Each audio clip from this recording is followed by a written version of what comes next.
You are able to share your screen. Your screen is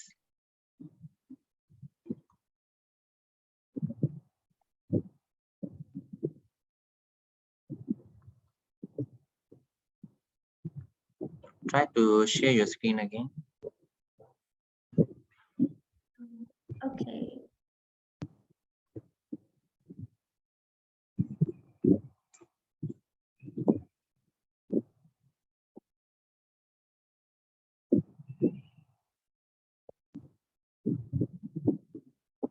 Hi, can you hear me? No, I still cannot see your screen yet. Okay. You're able to see the share button, the green color at the center. Yeah.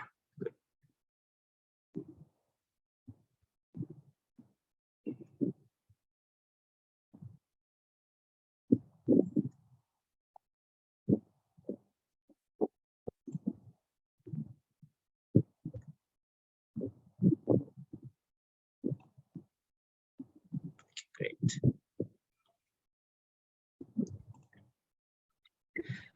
Okay, let me start this webinar. Yeah. Good evening, everyone. Welcome to today's webinar. How much is too much? Negative effect of screen time on children and teens. Thank you for taking time to be with us. I am Ali from Nuffield Academy. We at Nuffield Academy deliver high quality continuing professional education courses and content for dental surgeons and dental sports staff. Today, we are partnering with Nuffield Counselling to bring you this webinar. Before we begin our webinar, there are a few points I would like to share. This webinar will be recorded. If you want to share this recording with your friends and family, please visit Nuffield Academy YouTube channel. Please feel free to post any question at any time in a Q&A section. Our speaker will do her best to answer all your questions at the end of the webinar. Our speaker, Zahira Masauood, is the principal counselor at Nuffield Counselling. She has master's degree in professional counseling and works with adults, couples, and family on a broad range of mental health conditions such as stress, anxiety, depression, and bipolar disorder. Without further ado, Zahira Masauood.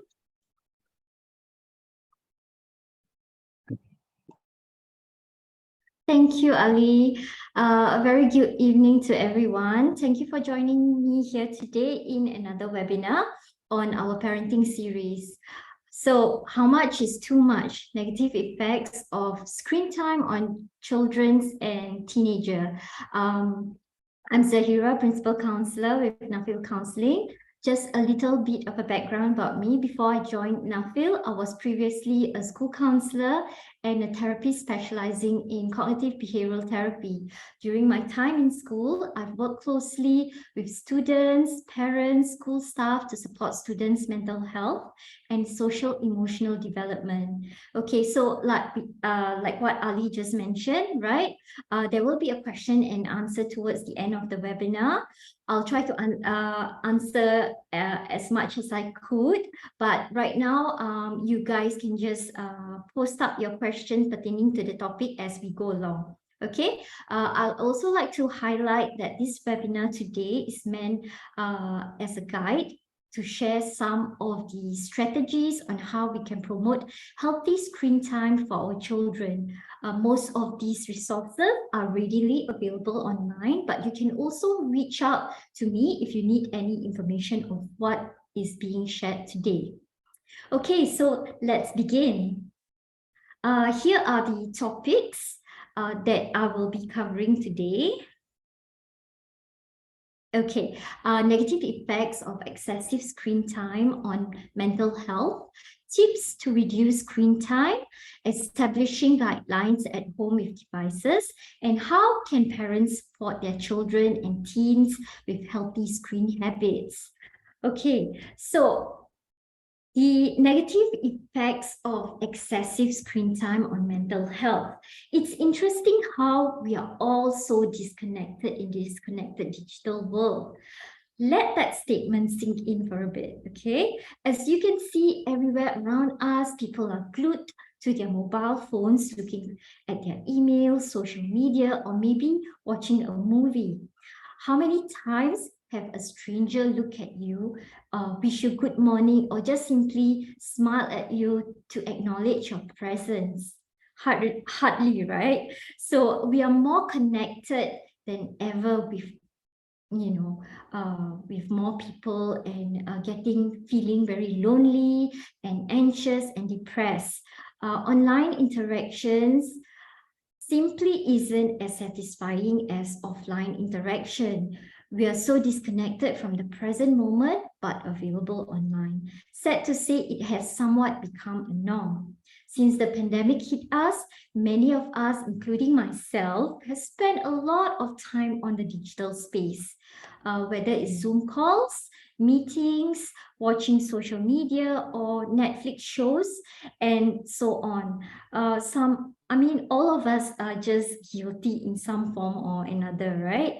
Where we are watching screens a lot more than what we used to be.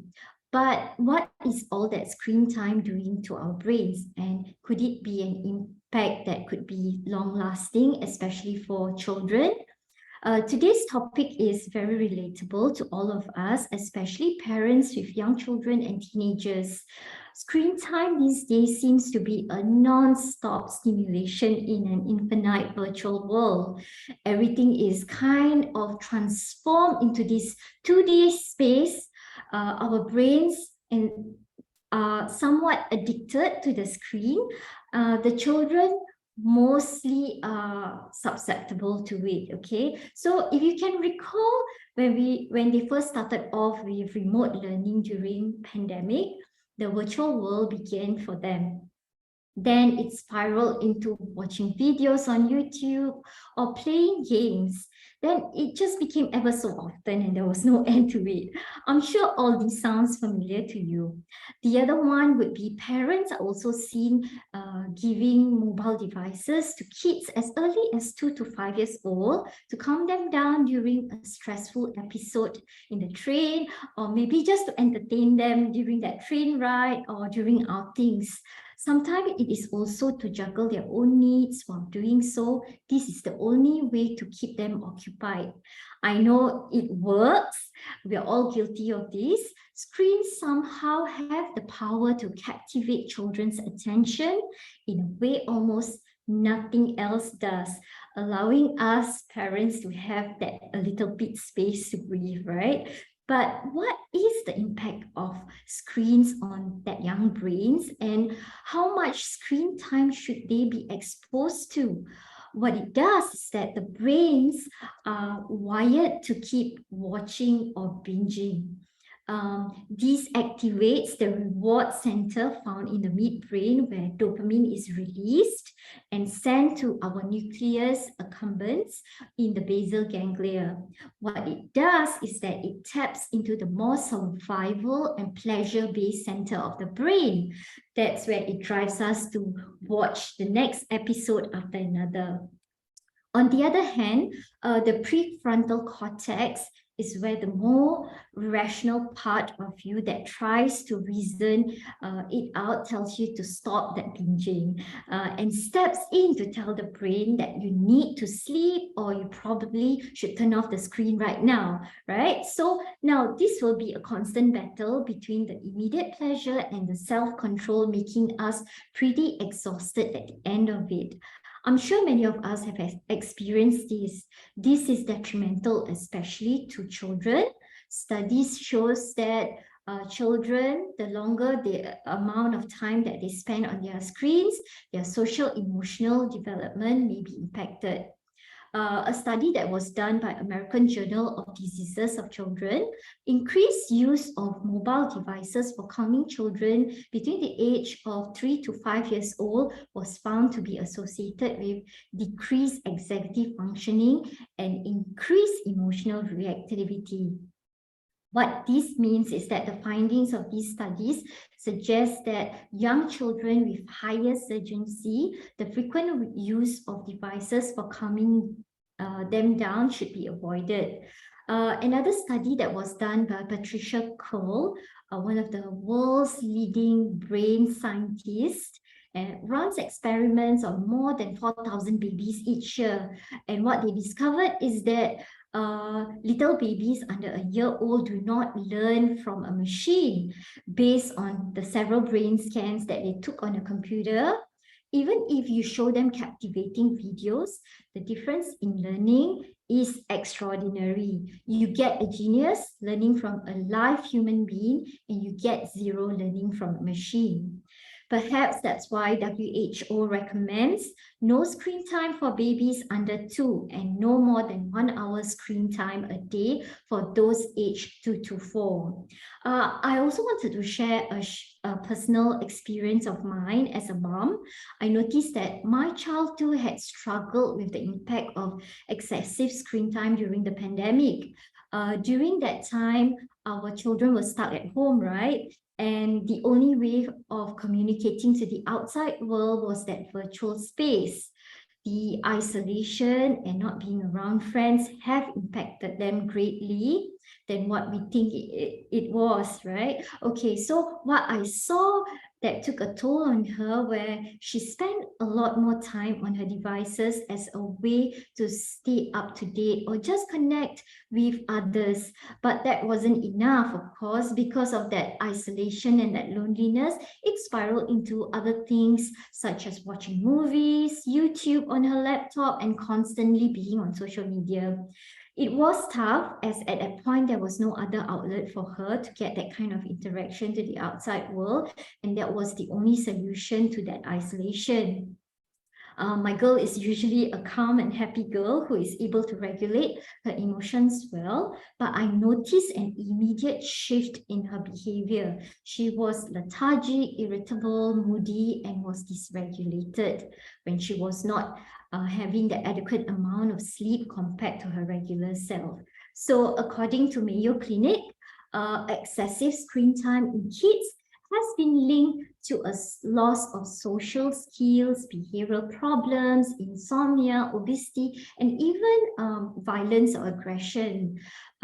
When in a social setting, our kids get to experience the connection with others through body languages, facial expression, using the 5 senses to help them respond appropriately in a social setting. But on a virtual platform, these cues are missed, and the brains had to adjust to the digital world, where the brain had to work harder around it with disrupted conversation, exaggeration in facial expression, and lack of eye contact.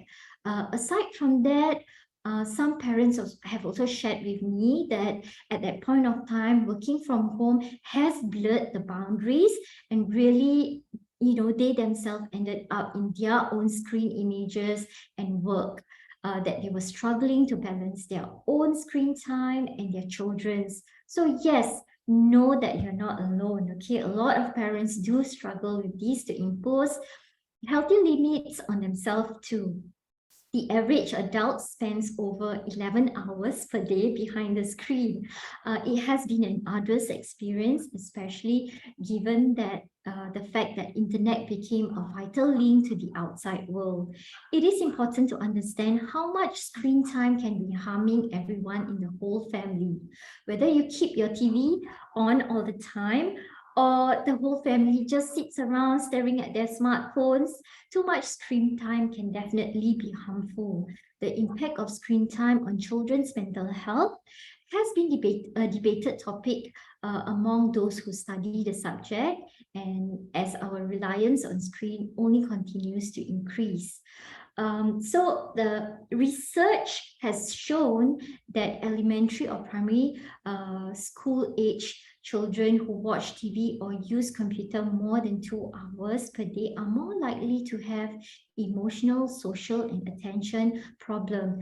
Here are some of it that I'll be sharing with you. The first one is behavioral problem. They found a link between certain type of behavior problems in children under 12 with greater amounts of screen time.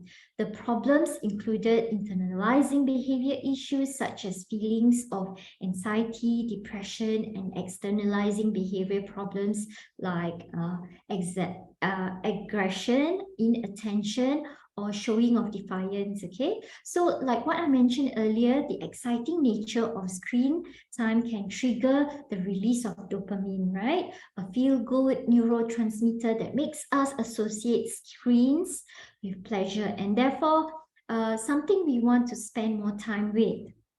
And while pretty much all screen content is intended to capture your attention, other mediums such as video games that have more captivating and impressive graphics and reward-based stories appeal much more to that dopamine rush.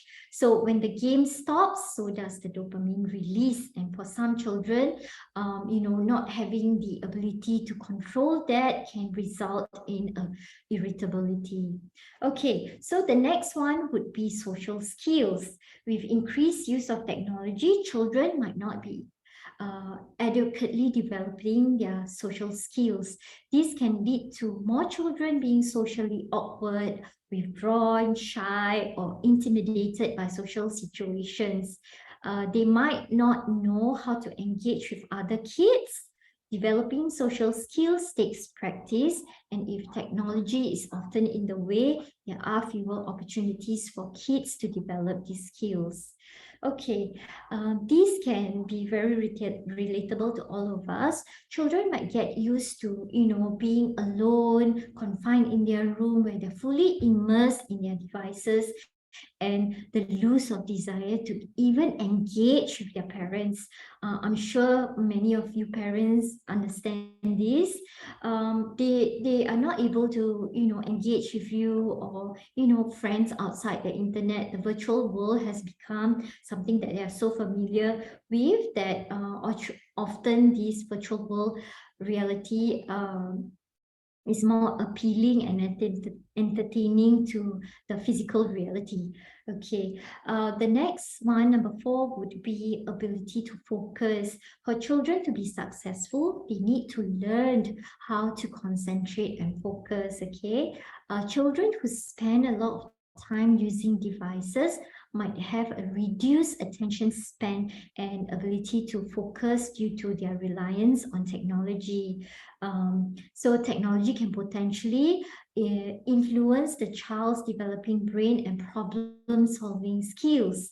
What it does is that the screens hijack their attention span. For instance, the child might be reliant on a device to solve problems for them rather than using their own brains, with neural connections to work through a problem and find solution. This is evident in classroom these days when teachers are opting for shorter lesson plans to accommodate students becoming easily distracted. Okay, the next one, number 5, would be health problems. Too much engaging in sedentary activity just by being cooped up in their room with their devices, such as watching TV or playing video games, can be a risk factor for them to become overweight.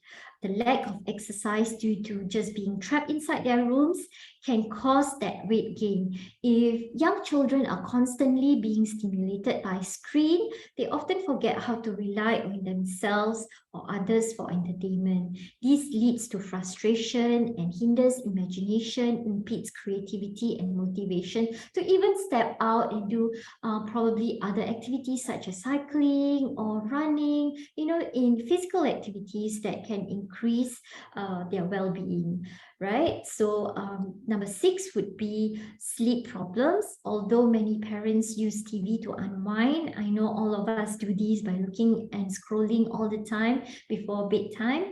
Screen times, using that screen time before bed can backfire. The blue light that emitted from the screen shut down the pineal gland that releases melatonin, which is a natural hormone that induces sleep.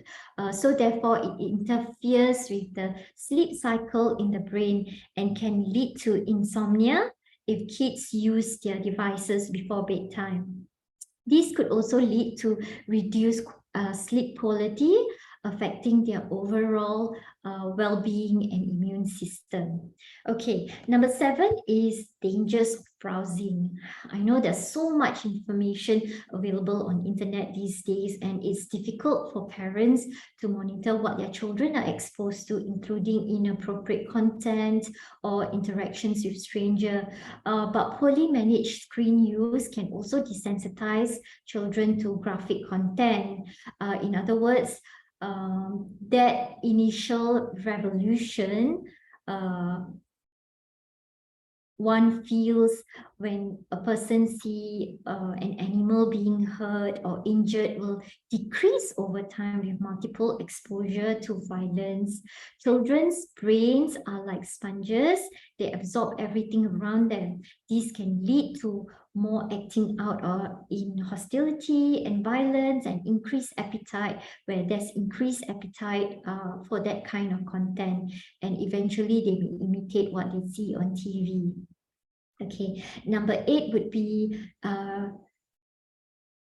screen time interferes with empathy. Okay, believe it or not, research has shown that screen time inhibits young children's ability to read faces, learn social skills. The 2 key factors needed to develop empathy. So face-to-face interactions are the only way young children learn to understand non-verbal cues and interpret them. Kids learn empathy by watching their parents. We are pre-wired to learn it with specializing learning cells in our brain called mirror neurons. These mirror neurons are part of motor neurons that allows us to move facial muscles, expressing emotions. Another way screen use interferes with empathy is by encouraging self-centeredness. Okay, what social media does is that it promotes the obsession with self. So by allowing the user to edit and correct their image to a point where there's false narration about perfection, right? So for many teens that struggle with the perfect virtual selves to live up to, where their non-virtual selves often fall short of expectation. So this can cause us to avoid a non-virtual interaction and preferred screen interactions. Okay, so a Harvard neuroscientist who does studies the impact of neglect on children's brains said that until babies develop language and communication, the non-verbals is what they depend on heavily, looking at your face and deriving meaning from that face. Is the person happy with me? Are they upset with me? That two-way interaction between children and adult caregivers is critical in part of that developing brain. Therefore, exposure to screen reduces babies or children's ability to read human reaction and control their frustration. So, that's where they find difficulty in developing empathy. Okay, so let's move on to tips to reduce screen time. That being said, setting limits on devices for kids isn't always easy, right? In today's screen-filled world. Here are 10 tips I'd like to share for parents to use to decide how much screen time is reasonable for their kids. The first one and foremost, I would say, is model healthy electronic use. Okay, parents and caregivers need to be the role models of screen use for their kids. Before you binge watch your favorite Netflix series, remember that you're setting an example for your kids with your own time spent in front of the screen. Keeping the TV on for background noise all the time or scrolling through your phone anytime you have a spare minute may not be modeling the screen-related behavior that you hope to see in your children.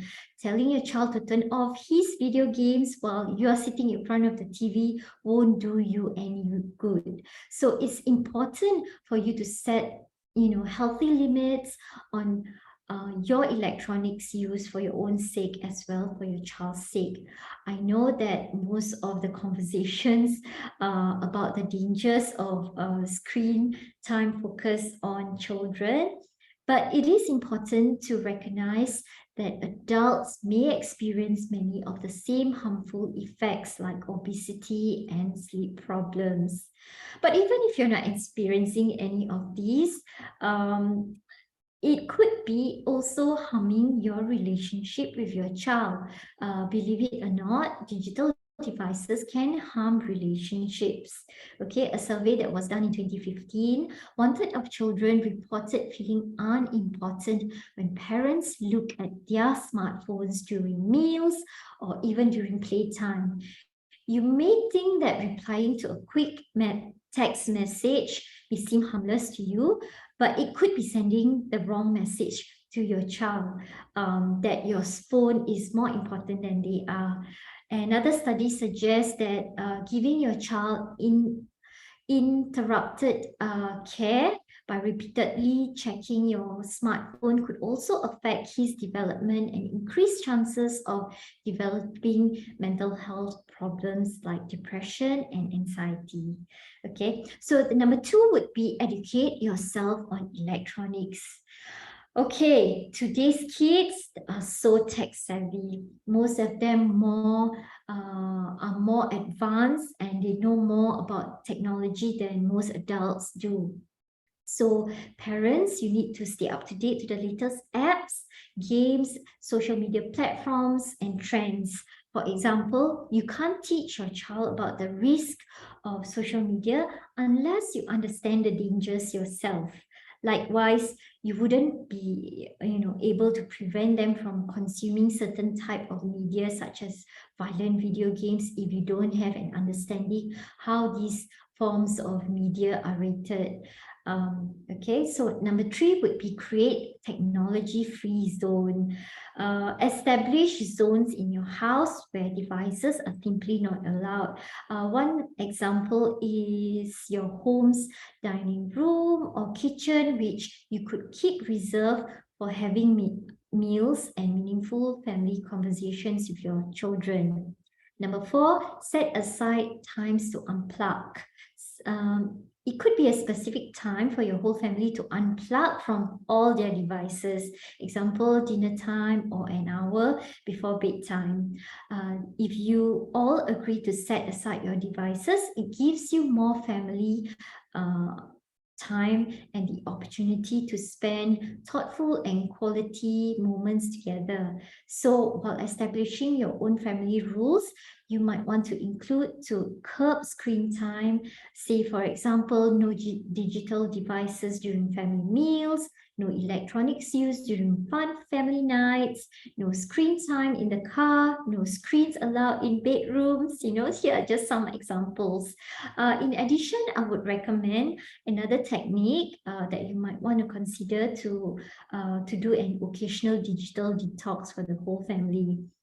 You can create a screen-free night once a week or commit to unplugging once a weekend every month. It could be good for the entire family's physical, emotional health, as well as it helps with strengthening bonds and relationship. You might want to consider doing a family detox during, a longer one during school break or vacation.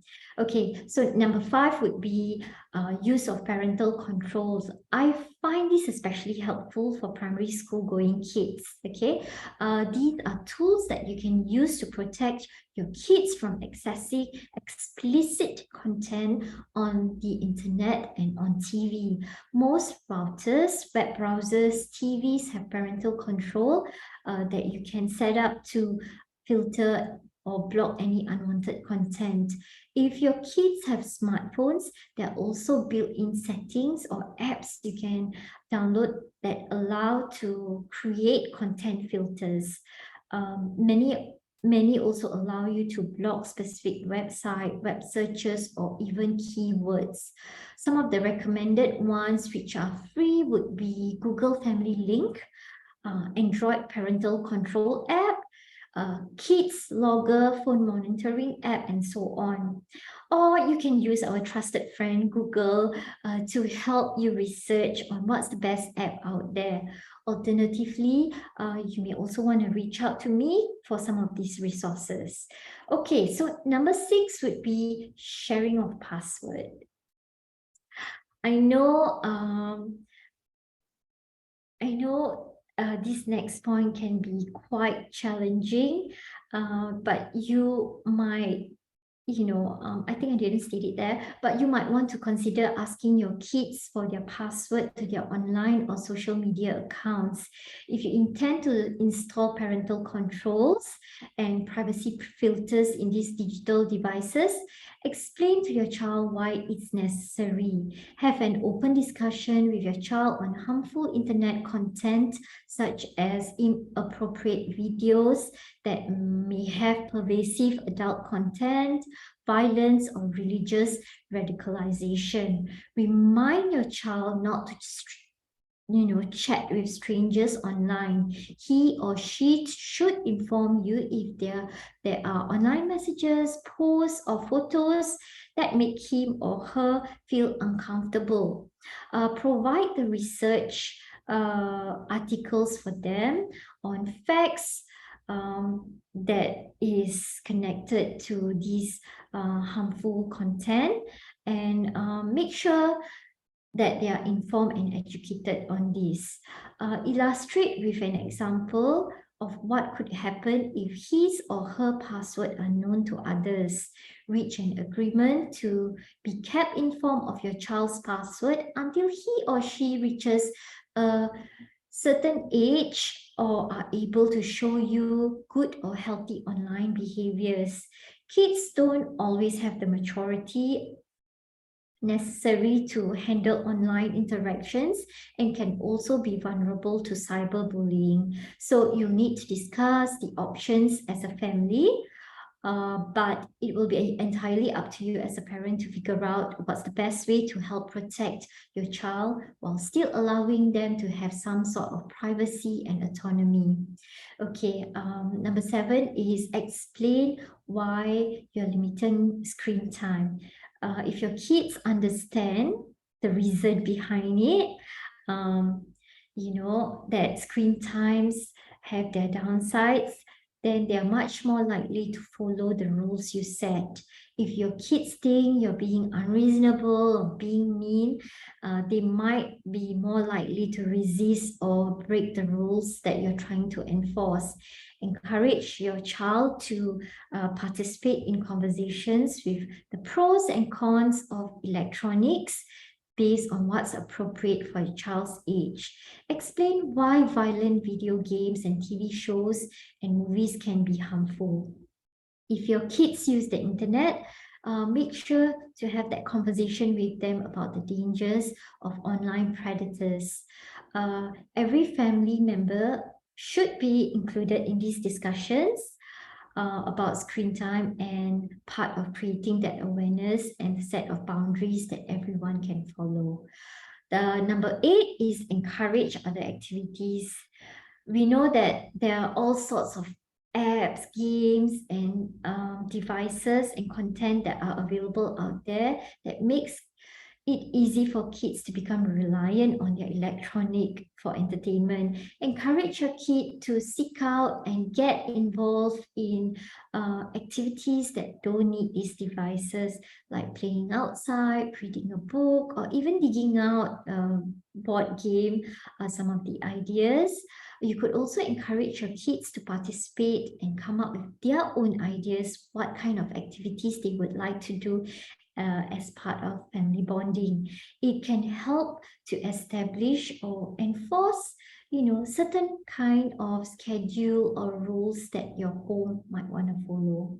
Okay, so number 9 would be make screen time a privilege. You might decide to, make it a privilege rather than a right, their rights.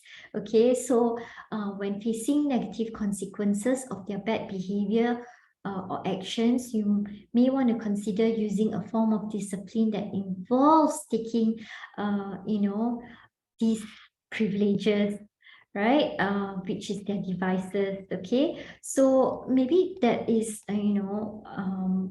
one of the things that you might want to do to help them encourage that these devices are a privilege and they should be accountable if they if they have any kind of bad behaviors or actions.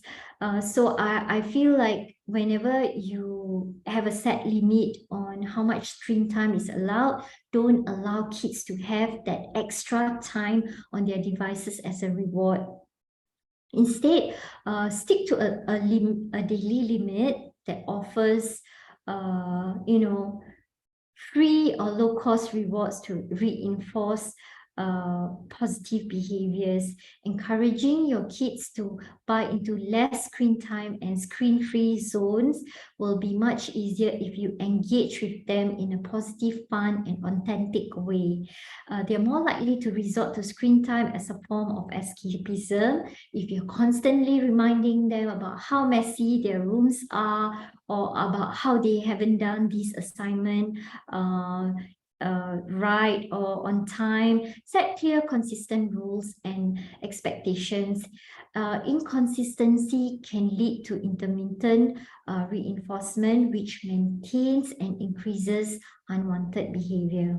So making it clear to your kids when they are allowed on screens and when they are not, it will help to clarify your own expectations as well as it can turn to prevent arguments and power struggles. Okay, so the last one would be keep your child's bedroom screen-free.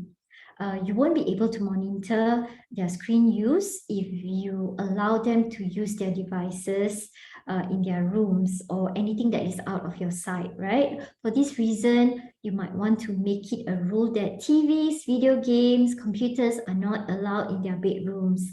These also includes handheld devices or phones that your kids might be tempted to use like late at night, which could interfere with their sleep. Okay, so let's move on to our next point, how to establish guidelines at home with devices for your child. Okay, you don't necessarily need to set strict limits on the time your children use their digital devices, but you should start examining the big picture and the role these electronics are playing in everyone's life. Number one, I think, which is really important, is consider the habits that your family has fallen into. Do you watch TV while you're eating dinner? Do you stare at your phones when you're in a restaurant or family gatherings or even an important, family event? Do you bring the phone to your bathroom and spend hours on it? So consider these habits, that your family has fallen into. The other one would be examine your child's media habits too. Do they watch TV before they go to bed? Are they using their devices whenever you are in the car, or maybe using their devices first thing in the morning? It's good to examine these things. You want to establish some sort of ground rules for the whole family, like some of the examples mentioned earlier, such as no electronics while eating dinner or no electronics on Saturdays. Those type of rules can help ensure everyone is establishing a healthier relationship with their devices. Okay, what is okay and what is not okay to share online? Set guidelines on what your child can post, right? Children should not share information such as home addresses or names of family members that can allow strangers to locate him or her. Explain the need to set their accounts to private and only to accept requests from people that they know well. Highlight to them that people who claim to know their friends can be other strangers too, and remind them that whatever they post online can be a window for others to peek into their personal lives. So discuss with your family on the need to set up guidelines for every family member on content or what can be posted online. Make it clear to your child that digital footprints cannot be erased. To reinforce this point, do a simple test or experiment by Googling or searching your name online and, suss out your own digital footprints as an example. Okay, you may want to have special consideration for children who are younger than 18 months. Use of screen media other than video chatting should be discouraged. Meanwhile, parents of children 18 to 24 months of age who want to introduce digital media should choose high quality programming or apps they can use together with their children, because this is how toddlers learn best. Letting children use media alone should be avoided at all costs. For children older than 2 years, media limits are very appropriate. Limit screen use to no more than an hour a day of high quality programming. Co-view or co-play with your children and find other activities to do together that are healthy for the body and mind, such as reading, playing together, or going outside. Parents, please don't use technology as an emotional pacifier. Media can be very effective in keeping kids calm and quiet, but it should not be the only way to learn to calm down. Okay, so children need to be taught how to identify and handle strong emotions, come up with activities to manage boredom, and calm down through breathing, talking about ways to solve the problem, and finding other strategies for channeling emotions. But if you have to rely on screens at certain moments, just make sure to control the quality of shows that they see and engage with them while they're watching. The benefits of limiting and eliminating screen time in these early moments will last a lifetime. Okay, so how can parents support your children and teens with healthy screen habits?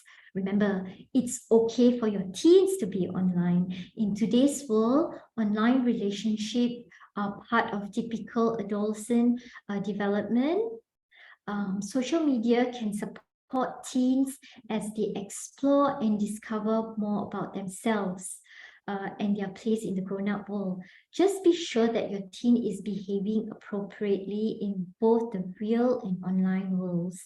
Many teens need to be reminded that the platform's privacy settings do not make things actually private, and that their images, thoughts, and behaviors teens share online will instantly become a part of their digital footprint.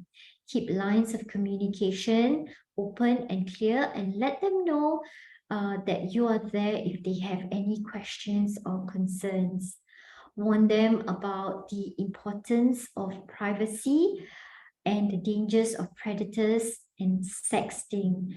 Children need to know that once content is shared with others, there will be no way to delete it or remove it completely. And this includes texting of inappropriate pictures. They may also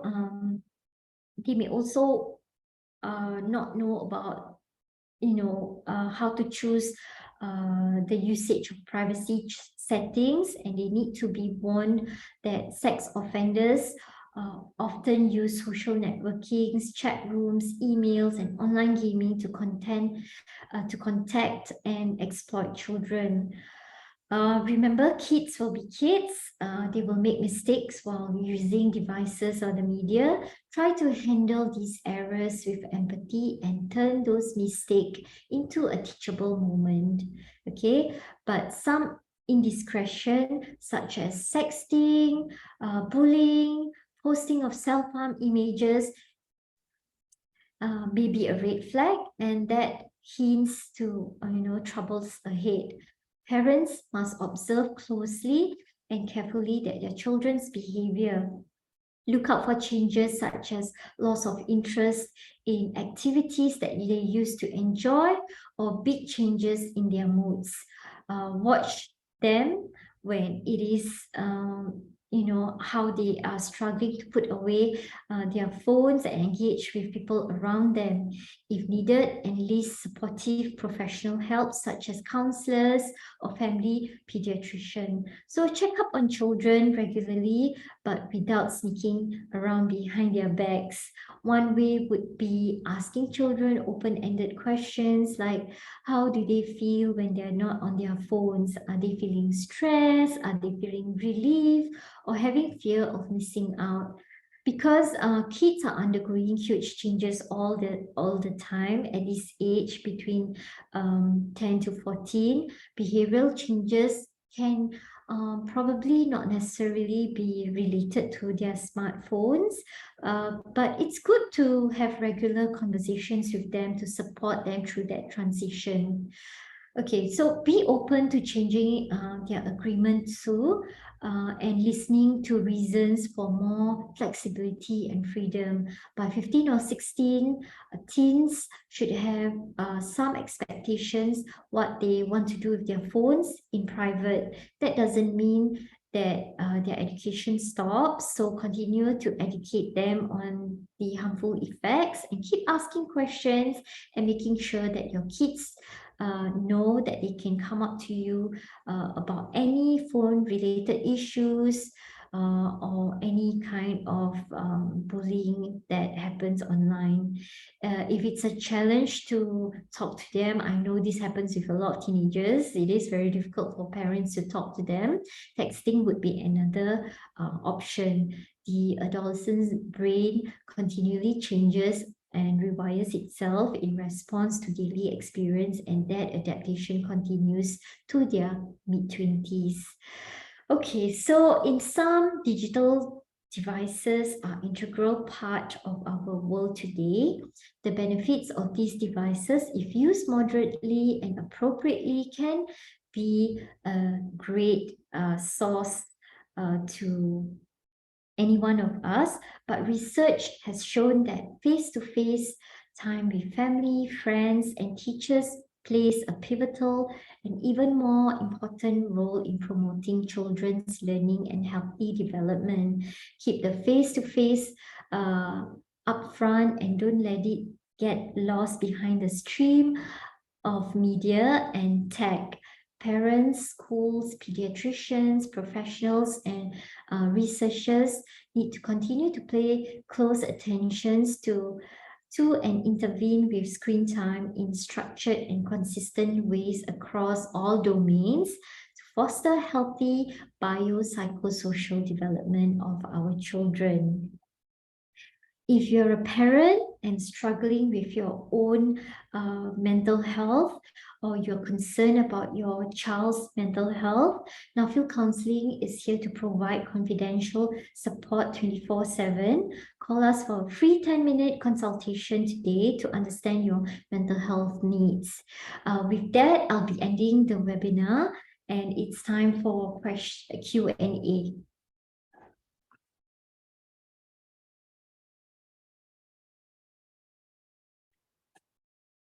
Okay, one question that I've got from a parent is that is extra screen time okay if it's spent using educational content?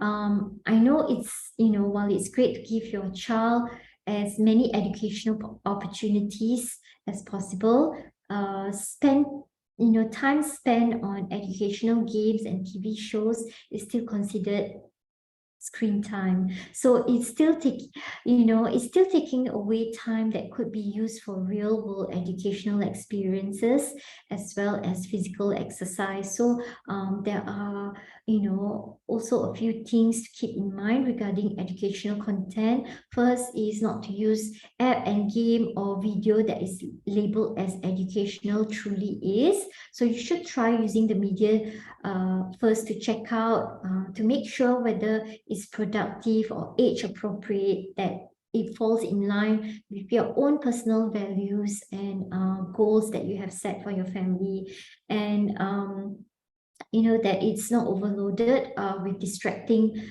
bells and whistles and images.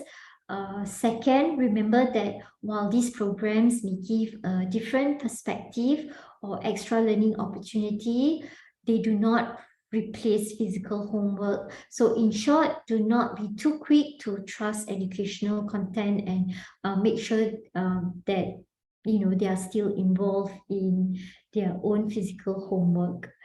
Okay. Any other questions?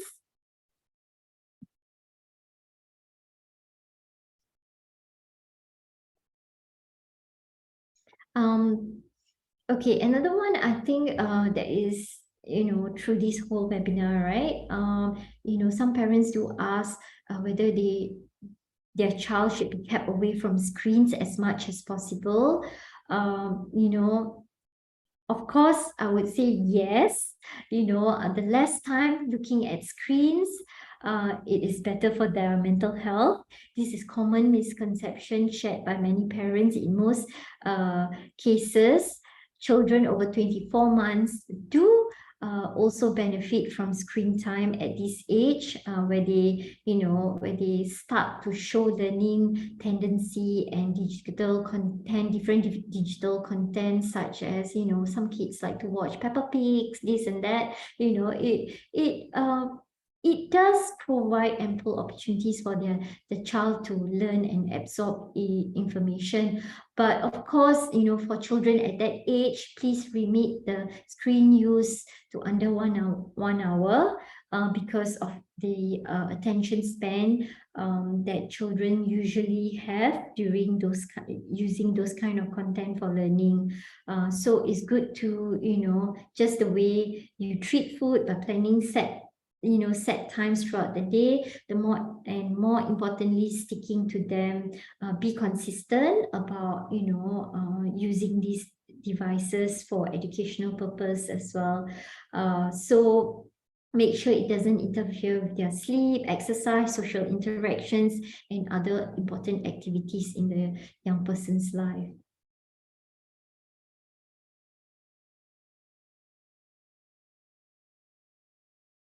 Okay, so that brings us to the end of our webinar. I hope you all had find something meaningful and insightful through this webinar itself. If you do have any questions pertaining to this webinar today, please do not hesitate to reach out to me by WhatsApping us or emailing us on the webinars that's being shared today. Till then, I'll see you all in our next session and our next series next month. See you. Have a good night. Thank you all for joining me here. Thank you, everyone. Thank you. Bye-bye.